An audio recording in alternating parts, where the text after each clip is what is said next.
Olá, está começando o BDF Entrevista. Eu sou Luana Ibelli. Muito obrigada para você que nos acompanha na Rádio Brasil de Fato, no YouTube ou na Rede TVT. O assunto de hoje é saúde mental na era das redes.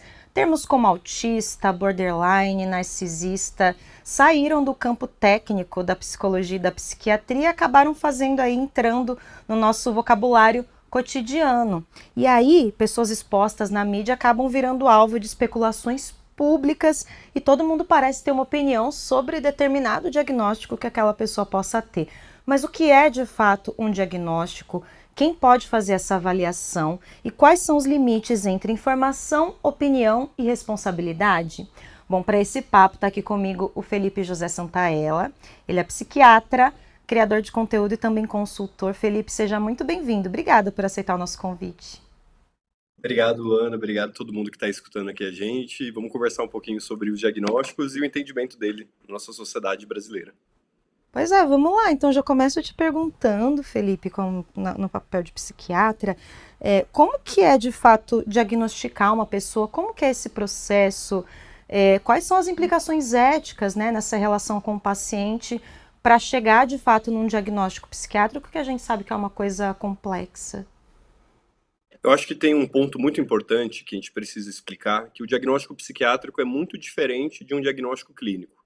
Quando a gente pensa num diagnóstico clínico, eu penso, por exemplo, um resfriado, uma gripe. Agora, nesse momento pós-carnaval, né?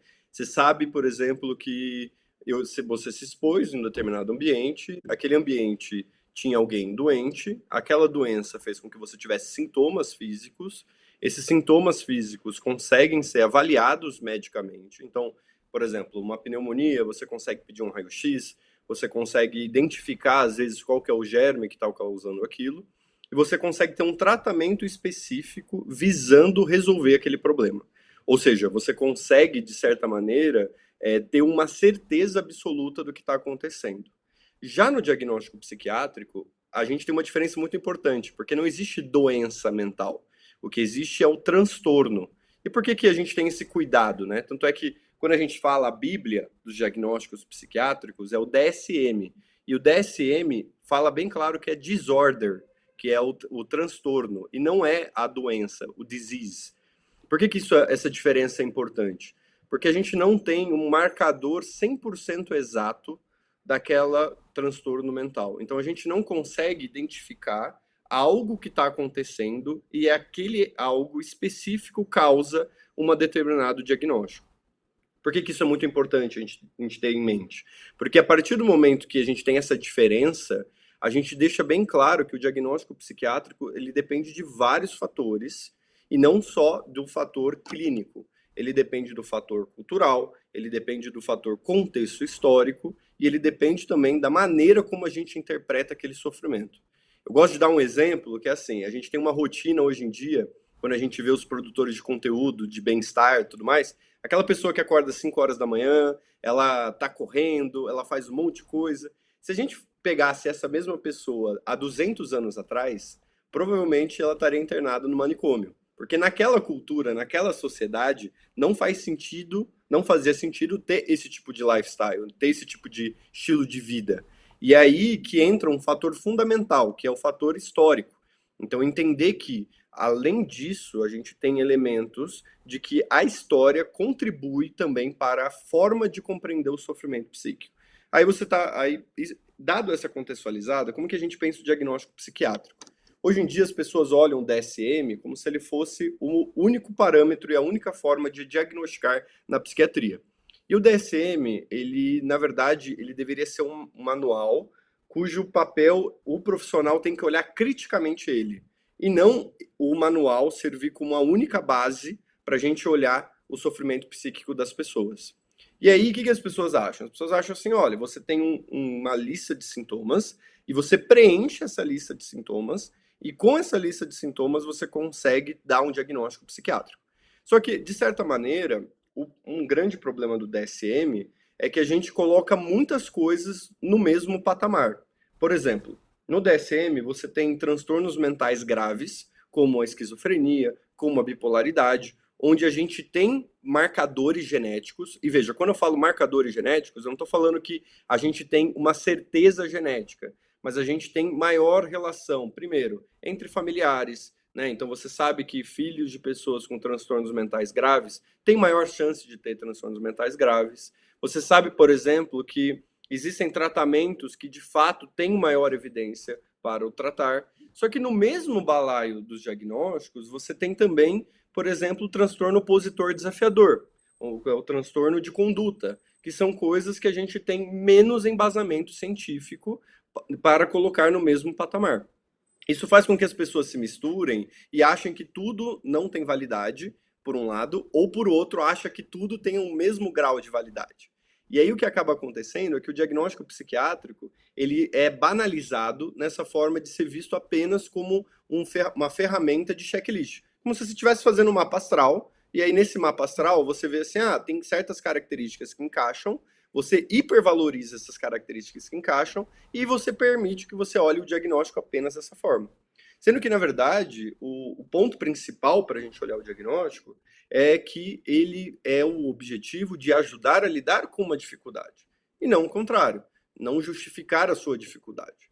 Mas a gente pensa que o diagnóstico por si só, para a gente estabelecer ele, a gente precisa entrevista, a gente precisa ter uma descrição dos sintomas, excluir causas orgânicas. Muitas vezes, ainda mais agora, como você mesmo disse, né, que a gente está tendo essa banalização, o que acaba acontecendo muitas vezes é que a pessoa descreve sintomas como ansiedade, mas ela está tendo alguma coisa orgânica. A outra coisa também que a gente precisa pensar é que a gente precisa ter uma entrevista com familiares, conversa com outras pessoas, principalmente dependendo do diagnóstico, e nesse cenário a gente estabelece o diagnóstico e a gente tem as nossas condutas, que podem ser farmacológicas ou não, porque dar um diagnóstico não pressupõe necessariamente que você vai ter uma conduta de dar um remédio. Pois é, então isso é complicado e complexo, até mesmo para os profissionais de saúde, né, que se veem em meio a toda uma questão de interpretar criticamente um manual de diagnósticos, né, de contextualizar na vida da pessoa. Imagina para quem é leigo. E aí, Felipe, esses termos caíram muito no nosso uso. Acredito também que por a gente ter mais conhecimento hoje em dia, a gente fala mais abertamente sobre saúde mental. Então, se antes era um tabu muito grande, o tabu acontece hoje, mas de outras formas, mas esses termos se amplificaram na sociedade, né?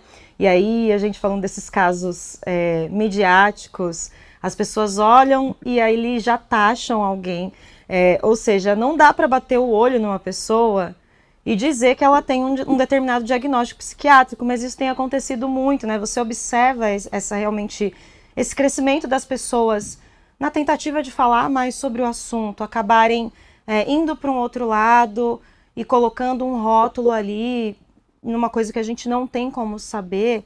E claro, quais são as consequências desse tipo de comportamento, né, que está tão comum hoje em dia? Eu acho que você tocou num ponto muito importante, porque quando a gente pensa em diagnóstico de pessoas públicas, a gente pensa de que maneira a gente está acessando essas pessoas públicas. Por exemplo, está acontecendo muito isso, por exemplo, no programa Big Brother, que vez ou outro ano, passa ano, vem ano, isso acaba se intensificando. Mas o que está muito nítido é que a gente esquece que é um programa editado. É um programa editado para gerar audiência. Então, assim, tudo que ele constrói como narrativa, os cortes, os planos, etc., visam o objetivo de gerar engajamento.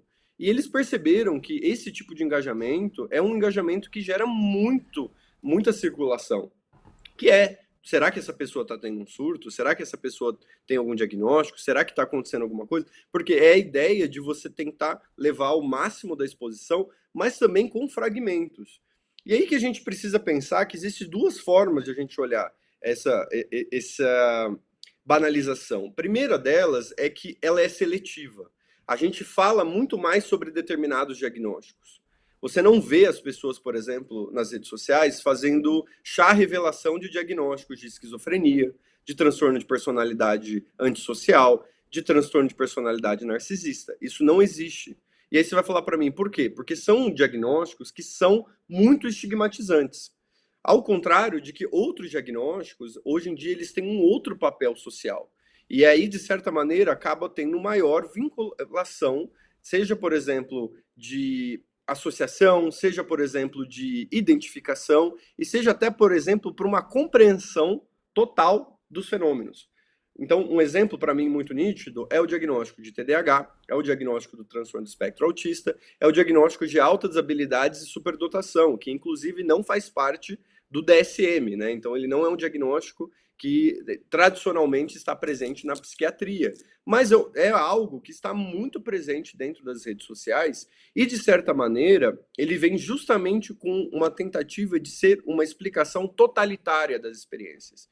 Porque, por exemplo, a gente tem sempre uma sensação de insatisfação, até por conta do momento histórico que a gente está vivendo. A gente tem muito acesso à informação, a gente tem acesso agora não só à informação, mas também a mentiras, né? Então a gente vai ver agora esse ano um efeito muito intenso das deepfakes, das inteligências artificiais para uso político, e a gente não sabe de que maneira isso vai impactar. A gente já sabe, por exemplo, que mais da metade do conteúdo produzido no Instagram atualmente é conteúdo de inteligência artificial. Então a gente sabe que isso já está presente na nossa vida, mas a gente não sabe quais são os impactos que isso vão ter, inclusive na interpretação e no olhar próprio para a saúde mental. Então eu acho que tem esse primeiro efeito, que é esse efeito de tentar olhar a maneira como a gente simplifica isso na maneira geral. Agora, existe uma outra situação, que é uma situação histórica, que é para a desresponsabilização de determinadas condutas. Então, por exemplo, quando a gente vê uma notícia de um homem que comete um crime, que faz uma violência contra a mulher, alguma coisa nesse sentido, muitas vezes vem, não, ele tem um diagnóstico psiquiátrico, como se isso fosse isentá-lo da responsabilidade do ato que ele fez. E existe um ponto muito importante que eu gosto de trabalhar e olhar a psiquiatria dessa maneira, que é a ideia de que a gente ter um diagnóstico psiquiátrico não te isenta da responsabilidade da vida. Ter um diagnóstico psiquiátrico, na verdade, é uma maneira pela qual você pode compreender os seus sofrimentos e, a partir dessa compreensão desses sofrimentos, promover uma vida melhor. Eu acredito muito num olhar psiquiátrico da psiquiatria como uma medicina das relações. Esse cuidado que foi...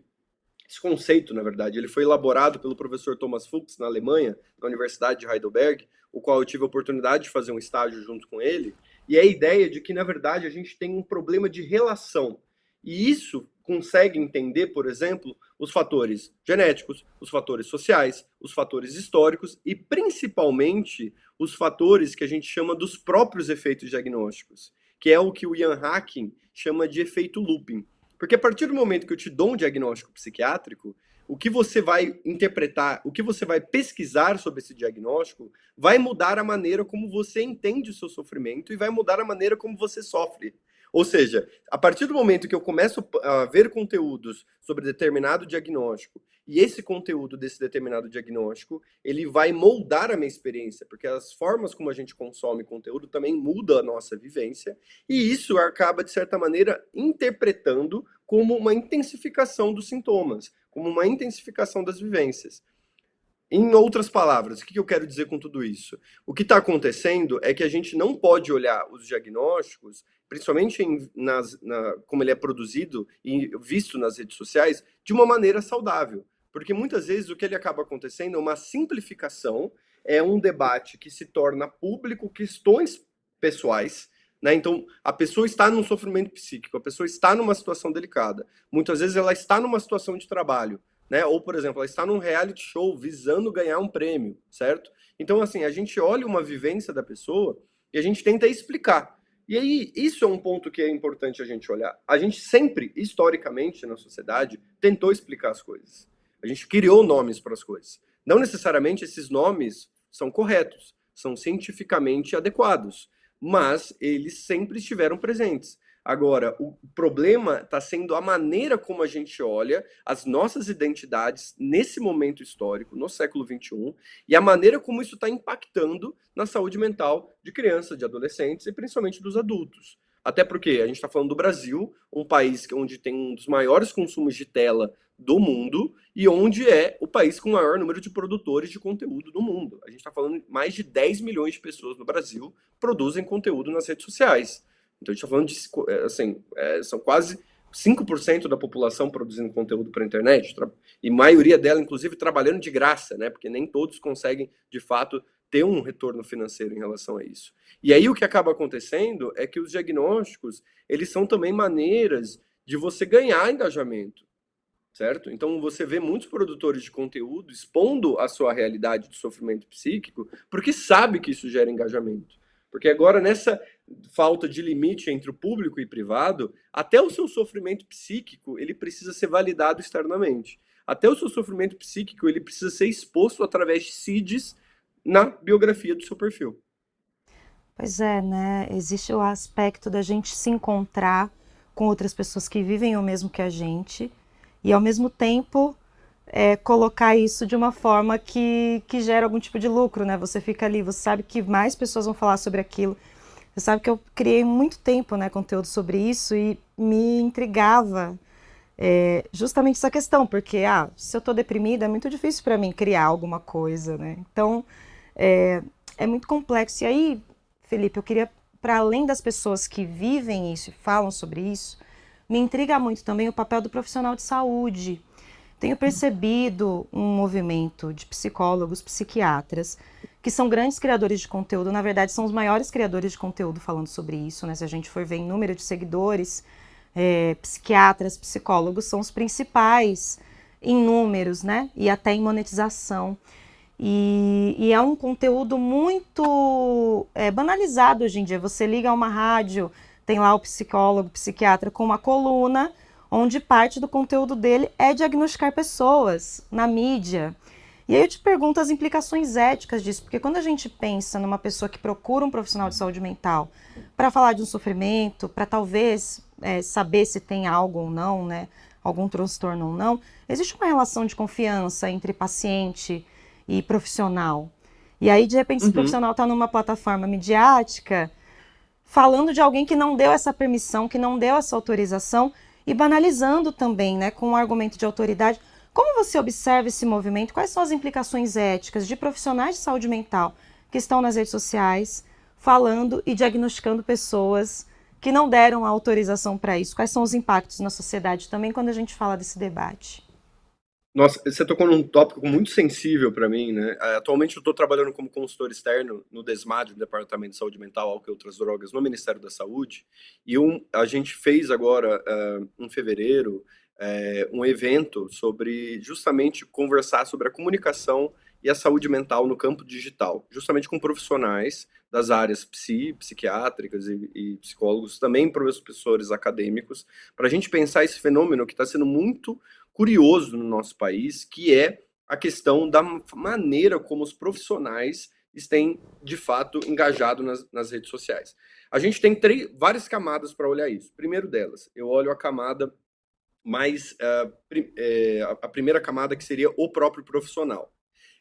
Cada vez mais a gente está vendo produção de conteúdo, por exemplo, de estudantes de medicina, então estudantes de psicologia, pré-vestibulandos e etc. Porque isso mostra também que a gente tem uma realidade onde a categoria profissional por si só ela não se sustenta. Então, dentro dessa dinâmica de precarização do trabalho, hoje em dia produzir conteúdo não é mais uma opção, ela se torna uma obrigação na perspectiva mercadológica brasileira. Por exemplo, para mim, quando eu estive presente na Alemanha no ano passado, e eu falei isso para as pessoas lá, elas ficaram horrorizadas por vários motivos. Primeiro delas, então, perde-se um tempo para aprender como que funciona a dinâmica das redes sociais. Você tem, né, então assim, acho que a melhor maneira de você ter muito tempo de tela de consumo, né, de tempo de tela de consumo nas redes sociais, é justamente você trabalhando com elas. Então, para o algoritmo, para a dinâmica das big techs, isso é perfeito, porque a gente está produzindo material de graça para elas utilizarem. E aí a segunda coisa é que com uma mudança geracional, ainda não se sabe muito bem ensinar sobre essas temáticas dentro dos ambientes universitários. Então não tem sido falado tanto quanto deveria ser falado sobre. Você não pode expor paciente, você não pode gravar dentro de hospital público. Várias coisas que estão sendo feitas, inclusive por pessoas do campo progressista. Você acabou citando as maiores pessoas dentro da mídia, né? Mas para não ficar numa questão muito nominalista, é importante falar como esse fenômeno ele está, inclusive, presente nas pessoas que a gente considera do campo progressista. E para mim isso é muito delicado, porque mostra como a imagem que a gente cria do produtor de conteúdo, de certa maneira, distancia o que esse produtor está fazendo. Então, você tem pessoas que falam sobre questões críticas, etc., que estão gravando a consulta delas. Isso, para mim, é o ápice, porque é o ápice da mercantilização. Então, assim, a pessoa, literalmente, ela pega a câmera dela, ela vira voltado para ela, e ela está gravando a conversa que ela está tendo com o paciente. E pacientes que estão em situações, muitas vezes, de crise. Pacientes que não têm capacidade de consentimento. A gente também pode ir mais além, colocando os filhos com transtornos mentais graves. Você colocar o seu filho de 10 anos de idade, que tem um autismo grave, para produzir conteúdo, para mim é uma coisa que não faz sentido, né? Mas voltando para a questão do profissional, a gente tem a primeira camada, né, que é a camada da formação dos profissionais. A segunda camada, que é dos conselhos, que eu acho que aí entra uma questão também do Conselho Federal de Medicina, o Conselho Federal de Psicologia, né, a Associação Brasileira de Psiquiatria, o próprio, assim, todos os órgãos reguladores que, de certa maneira, também precisam se atualizar em relação a isso. E aí, por último, eu acho que tem a própria dinâmica da rede social, porque a gente sabe que o que gera engajamento é exatamente isso. Eu tenho estudado muito sobre os efeitos da cibernética e entender como de fato funcionam os algoritmos. E a Cesarino, que ela escreveu um livro muito bom, que é o Mundo do Avesso ou Mundo aos Avessos, agora eu não lembro exatamente o nome, mas no livro ela vai falar exatamente como a dinâmica da própria produção de conteúdo faz com que a pessoa, ela de certa maneira, vai afrouxando os seus limites. Porque o que de certa maneira que é a gratificação, que é os números, o engajamento, ele só acontece quando você aborda determinados temas. Então você falar que, por exemplo, fulano é narcisista, fulano é psicopata e por aí vai, são coisas que as pessoas vão de certa maneira gerar engajamento. Entendeu? Mas isso não necessariamente é correto. E aí que entra esse outro ponto, que é a própria regulamentação das Big Techs. Porque a partir do momento que a gente tem as redes sociais funcionando numa dinâmica sem leis, a gente, de certa maneira, está afrouxando esse diálogo, está afrouxando essa perspectiva de que a gente pode falar sobre tudo, porque não existe consequências negativas. O que existe são consequências positivas, que é engajamento, que é like, que é depois a pessoa procurar no link da bio a consulta da pessoa, o infoproduto e por aí vai. Só que o efeito que eu fico pensando na prática, você focou muito na questão do que pode ser negativo para o paciente que busca o profissional. Mas o que eu acabo, de certa maneira, observando é o contrário, porque quando o profissional acaba abordando só um determinado assunto, o que acaba acontecendo é que o paciente que vai procurar ele vira uma profecia autorrealizável.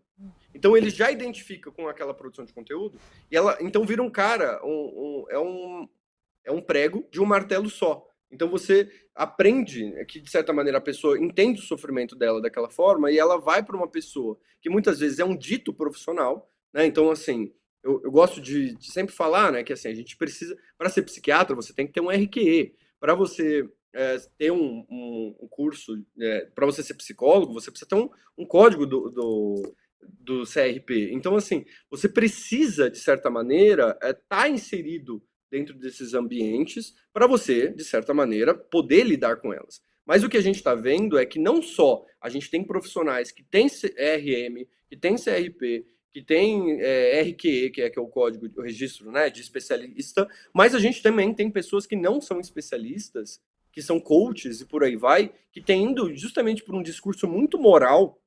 Então, quando a gente vê a questão do tratamento de dependências, as dependências comportamentais têm crescido muito, pessoas que vendem curso de como vencer a pornografia, e muitas vezes são cursos que são basicamente mentorias, que não são baseados em evidências, que são baseados essencialmente em valores, e que as pessoas estão ganhando muito dinheiro com isso. Então, esse mercado, ele está cada vez mais desenvolvido e, de certa maneira, ele acaba sendo violento também com as pessoas dentro do Sistema Único de Saúde. Porque dentro do Sistema Único de Saúde, a gente tem um funcionamento da atenção, da saúde, que não é necessariamente visada ao diagnóstico, mas é visado à reabilitação, certo? Então, a rede de atenção psicossocial é o cuidado em liberdade. É o cuidado em liberdade, ou seja, é a ideia de que a gente não vai usar apenas os aparatos diagnósticos, mas a gente vai criar recursos para a reabilitação. Só que muitas vezes o que as pessoas buscam são diagnósticos, porque em alguns casos a gente tem a garantia de direitos, certo? Garantia de benefícios, mas em outros casos a gente também tem a maneira de você se justificar perante a vida. Mas assim, o que eu percebo é que como o sofrimento também ele é modificado, a maneira como as pessoas têm trazido o sofrimento delas nas consultas faz, de certa maneira, com que a gente entre num cenário de que a pessoa parece que está descrevendo os sintomas do DSM para você. E isso não é uma coisa que acontece uma vez, não é uma coisa que acontece duas vezes, é uma coisa que acontece muitas vezes. E está sendo cada vez mais comum psiquiatras de alta qualidade, né, dentro do setor privado ou dentro do setor público, tirar medicações psiquiátricas, tirar diagnósticos psiquiátricos. Porque tem se percebido, inclusive, que isso tem tido efeitos deletérios nas pessoas. Mas, de fato, quando a gente pensa os profissionais, eu olho para essa situação perante essas três camadas, que é olhar a formação, que é olhar os órgãos e, por último, olhar a maneira como as redes sociais funcionam, que favorecem esse tipo de discurso e que, de certa maneira, retroalimenta a ideia de que, para você se dar bem, você precisa disso, você precisa falar sobre essas coisas. Né? Então, é isso que, para mim, é um tópico altamente sensível para a gente olhar como a gente pensa a comunicação em saúde mental no nosso país. Queria abordar um outro ponto, Felipe, que tem muito a ver com tudo isso que você está falando, que é a gente sabe que você trouxe todo o momento, né, essa dificuldade, toda essa complexidade da gente olhar para os diagnósticos, ao mesmo tempo a gente sabe que existem transtornos. E aí me intriga, porque hoje a gente tem um olhar mais afiado também, né? Você consegue olhar para uma pessoa e desconfiar que aquele amigo próximo, aquele parente pode estar, de repente, com uma depressão, um transtorno bipolar, que é algo muito característico, né? Quem está perto percebe algumas características ali, e aí às vezes você quer que a pessoa busque ajuda. Então, qual que é a diferença de uma observação assim responsável, daquela coisa que a gente acende um sinal de alerta que talvez aquela pessoa possa se beneficiar de um cuidado psiquiátrico, psicológico, e simplesmente um rótulo irresponsável? Quais são os limites disso? E também fico pensando, né, das diferenças que tem de você estar numa plataforma pública falando sobre isso e você estar ali com um amigo no bar, dentro da sua casa. São situações muito diferentes, a gente leva tudo muito para o campo do público, né? Eu acho que a gente também perdeu um pouco essa noção do que a gente pode conversar entre a gente, e do que a gente pode levar também dessa forma, como você falou, num contexto de rede social, num contexto de big tech, onde isso vira um nicho de mercado. Então, queria te ouvir um pouco sobre isso, tanto desse aspecto de como a gente tem essas conversas entre a gente, né, daquilo que pode ser levado a público ou não, e como que a gente, quais são os limites entre uma observação, você ali ficar com uma pulguinha atrás da orelha de que alguém que você gosta pode estar passando por uma dificuldade, pode se beneficiar de um cuidado, ou não, é simplesmente um rótulo que você está colocando em alguém ali porque você leu uma lista de sintomas e acha que aquilo pode ter a ver. Eu acho que você tocou num tópico muito interessante, que é o seguinte: o diagnóstico, ele não é por si só o problema. O problema é a maneira como a gente interpreta o diagnóstico, o que a gente faz com ele. Porque quando você identifica uma pessoa em sofrimento, você fala, poxa, essa pessoa pode ser que ela precise de um auxílio. É importante que essa pessoa vá buscar ajuda. Não é? E eu acho que a gente precisa... eu olho que, assim, esse é um tema tão sensível, porque não dá pra gente falar de banalização dos diagnósticos, sem, ao mesmo tempo, falar da importância que ele tem para muitas pessoas e da maneira como ele pode transformar a vida de algumas pessoas. Entendeu? Tem uma fala de um professor meu que eu gosto bastante, que é assim: a psiquiatria é a parte da solução de um problema que ela mesma criou. Então, assim, a gente tem essa ideia de que existe sim pessoas que se beneficiam. E eu acho que quando você observa uma pessoa que está num sofrimento, eu acho que a primeira questão é que a gente não precisa observar e dar um nome para aquilo, porque não é nossa função dar o nome. Mas o nosso entendimento, por exemplo, sei lá, você tem um amigo que está sofrendo. Eu falo isso até pela visão de profissional, até pela visão de ter sido esse amigo e que estava sofrendo. E assim, é muito ruim quando as pessoas pegam a sua experiência e elas tentam encaixá-la completamente dentro de um diagnóstico psiquiátrico. Eu gosto de olhar, por exemplo, uma situação. Eu acabei de publicar um artigo, junto com um colega e amigo meu, professor Porsche, da Federal do Rio Grande do Sul, onde a gente vai falar um relato de um caso, e depois a gente vai fazer uma discussão sobre uma experiência de uma religião afro-brasileira, né, uma experiência do candomblé, e o entendimento disso dentro da perspectiva não psiquiátrica. Então, assim, o que aconteceu foi que poderia ser interpretado como sintomas psicóticos, né? Sintomas psicóticos que eu diria fazem parte do entendimento do que a gente olha como uma parte da esquizofrenia, né? Então, assim, eu gosto de falar que é uma parte porque não necessariamente aquilo que a gente chama de esquizofrenia é o esquizofrênico, né? Porque normalmente a gente associa esquizofrenia a ouvir vozes, se sentir perseguido, etc., sendo que existem muitas outras coisas. Mas o que existe é que existe uma maneira de que aquele sofrimento ele poderia ser olhado através da vivência religiosa da pessoa e não necessariamente pela lente da psiquiatria. Porque a gente precisa pensar que o problema não é o diagnóstico psiquiátrico, mas o diagnóstico psiquiátrico ser a única forma da gente lidar com o sofrimento humano.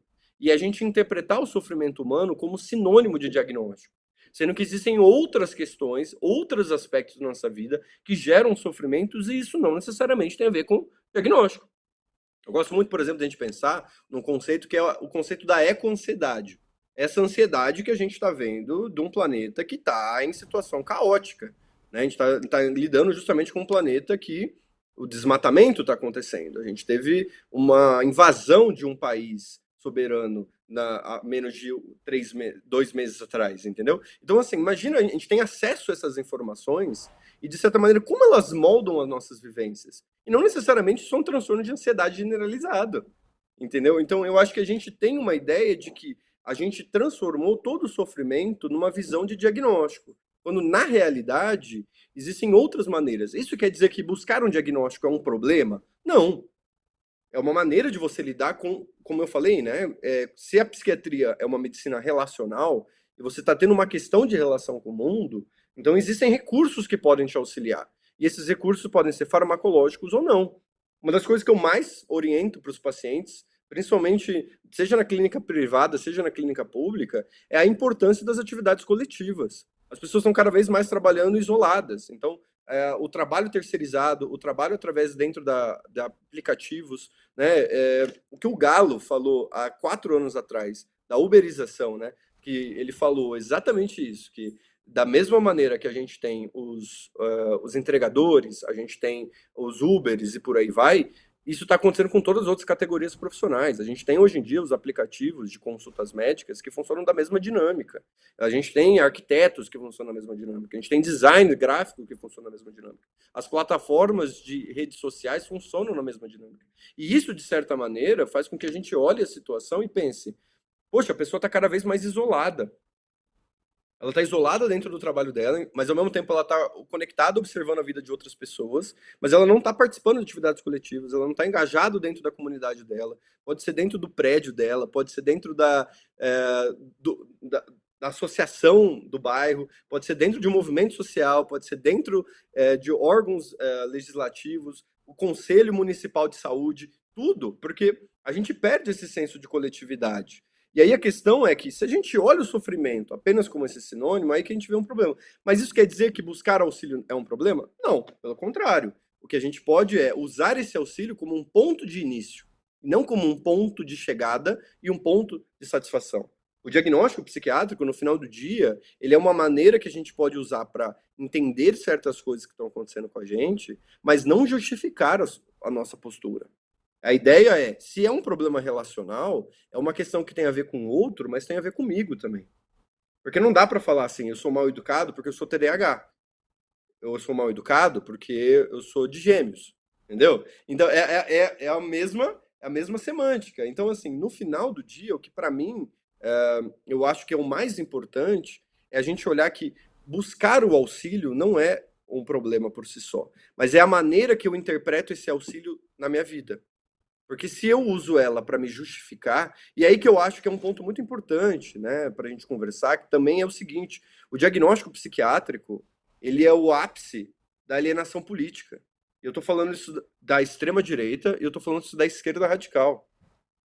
As pessoas que mais se apropriam erroneamente dos diagnósticos estão nesses dois espectros políticos.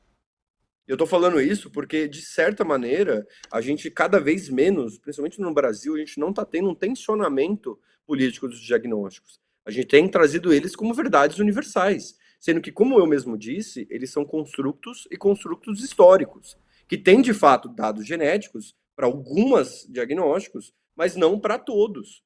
E de certa maneira, a gente precisa pensar de que, a partir do momento que a gente muda os diagnósticos, muda o nome, como que isso vai ficar? Eu gosto de dar o exemplo do transtorno de múltiplas personalidades, que mudou do DSM-4 para o transtorno dissociativo de identidade.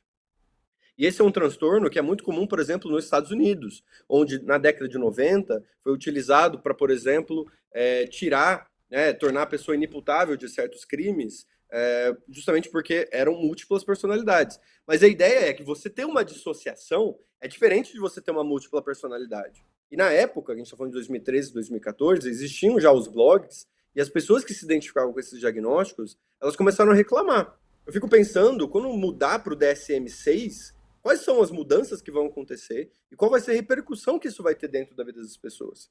Porque o entendimento é que a identidade, ela, de certa maneira, ela é difícil a gente falar que um diagnóstico psiquiátrico é a sua identidade, porque ela não é uma entidade por si só. Ela não tem uma ontologia, ou seja, uma origem, um entendimento próprio, único, porque ela muda, ela é mutável. Mas assim, por que certas coisas da sua identidade você muda, mas a sua compreensão dos diagnósticos não? Essa é uma reflexão para a gente pensar também. Agora, o que eu penso, por último, que eu acho que é importante falar, é a pessoa que está num sofrimento psíquico, por exemplo, ouvindo essa conversa, ou alguém que, na hora que você for conversar com alguém, o que é importante é que você pode orientar a pessoa a buscar auxílio, mas o que é a coisa mais cruel é justamente você falar para ela que o que ela tem é um problema de saúde, é um diagnóstico, e aquilo justifica todas as vivências dela. Porque você vai estar silenciando todas elas para o diagnóstico. E é isso, por exemplo, que a gente acaba trabalhando nesse artigo, que é a ideia de que, a partir do momento que existem interpretações de religiões afro-brasileiras que foram historicamente perseguidas no nosso Brasil e que, de certa maneira, elas foram patologizadas, tratadas como diagnósticos, se a gente não tem um resgate histórico dessas sensibilidades, a gente pode olhar isso de uma maneira muito errada. É a mesma coisa quando a gente pensa o racismo psiquiátrico. Quando a gente pensa, por exemplo, que nos Estados Unidos existe um atraso de diagnóstico de transtorno afetivo bipolar em pessoas negras ou afro-americanas, justamente por um atraso de 13 anos, enquanto para brancos é de 4 a 5 anos, porque lá eles são muito mais diagnosticados como esquizofrênicos. E é um diagnóstico que tem muito mais estigmatização do que o diagnóstico de transtorno afetivo bipolar. Porque até a interpretação do sintoma tem uma interpretação racial, tem uma interpretação contextual, né? Então, eu acho que esse é um cuidado que a gente precisa pensar, que é não silenciar as vivências das pessoas, tratando elas apenas como diagnóstico psiquiátrico.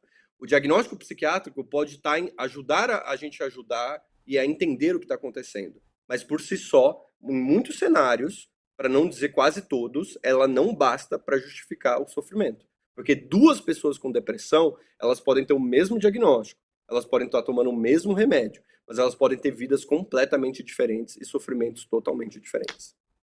Pois é, né? E você falou na nossa conversa também dessa questão da lista de sintomas. Você pega lá, né, sei lá, um comportamento hipersexualizado. O que é um comportamento hipersexualizado para mim e para uma outra pessoa que é totalmente diferente de mim? Então você pega isso e joga tudo na mesma panela, né, Felipe? É tão interessante pensar também, para fechar um pouco, né, desse raciocínio, que no fim das contas essa banalização acaba prejudicando também pessoas que precisam de fato de cuidado. Você está falando de gente que às vezes fica ali anos interpretando de forma errônea e quando busca um cuidado não encontra, né, ou que tem os seus sintomas interpretados de uma forma totalmente errônea, ou coisas que muitas vezes não são sintomas, mas são interpretados daquela forma. Então, de fato, é muito importante a gente refletir sobre todas essas questões. E para a gente fechar a nossa conversa, como você acha que a gente pode educar a sociedade para falar sobre saúde mental de uma forma mais responsável? Porque hoje parece que simplesmente dar destaque ao assunto é o suficiente. Você faz uma campanha e aí de repente está todo mundo falando nisso e parece que a gente resolveu o problema e não é bem assim, né? Não é qualquer forma de falar. Então você, Exatamente. sendo também um educador, né, trazendo esse tema nas suas próprias redes, como que você acha que a gente pode educar a sociedade a falar disso de uma forma responsável, né, que consiga equilibrar todos esses fatores, que levem em conta tanto não banalizar, mas também não estigmatizar pessoas que realmente precisam de um tratamento, precisam de um medicamento, precisam de um cuidado mais atento. Eu acho que o ponto principal que eu penso como recomendação é que a rede social ela promove e ela valoriza as respostas prontas e simplificadoras. O que a gente precisa é, na hora que a gente for abordar determinados temas, é a gente pensar que isso ele tem que ser um ponto de reflexão e não um ponto de conclusão. Então, eu acho que o trabalho que eu tenho feito dentro das redes sociais é justamente a gente pensar uma coisa que pode ser óbvia, mas esse óbvio a gente de fato pensar. Então eu fico pensando que toda vez que a gente olha como a gente fala sobre um determinado tema, a gente pensa assim, poxa, qual que é o objetivo disso aqui? O que, que de certa maneira eu estou visando? Eu estou visando apenas o engajamento? É um tema que apenas eu sei que vai dar bom porque eu vou estar expondo algo da minha vida? Porque eu acho que a gente precisa começar a olhar primeiro que a gente não precisa falar sobre tudo nas redes sociais. É, meio, assim, é interessante porque a gente precisa relembrar isso, né? Mas assim, a gente não precisa trazer o nosso sofrimento ele não precisa ser público. Eu acho que esse é o primeiro ponto. A gente pode começar individualmente, pensar em qual que é o nosso próprio limite. É, eu lembro, por exemplo, de uma amiga minha que ela gosta muito de animais e ela se incomoda muito vendo animais sofrendo. E toda vez que ela abriu o Instagram, ela via vídeo de animais sofrendo. E aí ela não entendia por que ela via, mas por que aquilo aparecia tanto. Porque ela ficava tão incomodada que ela comentava e etc. E aquele algoritmo se retroalimentava aquilo. Então a primeira coisa também é você olhar de que maneira você também está consumindo a rede social. São coisas que te agradam, são temas. Você tem a opção sempre de quando você está vendo um vídeo, você colocar não me interessa determinado assunto. De certa maneira, para você dar uma filtrada em relação àquilo. Isso estou falando, obviamente, no meio individual, né? Mas a gente também tem níveis. Então, pensando em categorias, né? Então, no primeiro nível individual, a gente não precisa necessariamente consumir coisas que não nos agrada, a gente não precisa necessariamente falar e expor do nosso sofrimento, e também, ainda mais quando a gente está falando de vivências, assim, existem certos temas que são muito sensíveis e que estão sendo banalizados novamente. Quando a gente fala da questão do suicídio, a Organização Mundial da Saúde tem um documento muito interessante da maneira como a gente pode falar sobre esse determinado tema, e agora nas redes sociais, ainda mais no Brasil, está voltando a ser falado de uma maneira muito irresponsável. Aí, além do nível individual, eu penso também em nível coletivo, que é assim, quando você pensa, é, quando você está na roda de amigos, quando você está na conversa com os amigos do bar e etc., será que você precisa necessariamente transformar os assuntos do seu sofrimento em apenas em nomes de diagnósticos? Ou você pode falar de determinadas vivências sem necessariamente elas estarem atreladas ao nome? Você pode falar que você se incomoda com determinado barulho na cidade, porque você escuta barulho 24 horas por dia, porque teu apartamento é pequeno, e aí você não tem isolamento do som, e tá na frente de uma avenida, e você pega 3 horas de ônibus, entendeu? Você pode falar do seu incômodo com barulho na cidade sem necessariamente atribuir isso a uma questão própria sua. Então, acho que a gente pensar, usar esse momento como uma reflexão, para você pensar de que maneira a gente está inserido nesse coletivo, e não só nesse olhar individualizante. Porque o maior trunfo da psiquiatria é a gente, e maior trunfo quando eu falo trunfo negativo, inclusive, é a gente olhar tudo como uma questão individual. Quando, na verdade, a gente precisa olhar essa questão e refletir de que maneira a gente está se inserindo no nosso coletivo. Tá ótimo. Felipe, muito obrigada pelo papo, bastante esclarecedor, e te agradeço pela participação. Até uma próxima. Obrigado, valeu pessoal e um forte abraço. E assim a gente encerra o nosso PDF Entrevista. Muito obrigada pela companhia e até a próxima. Tchau.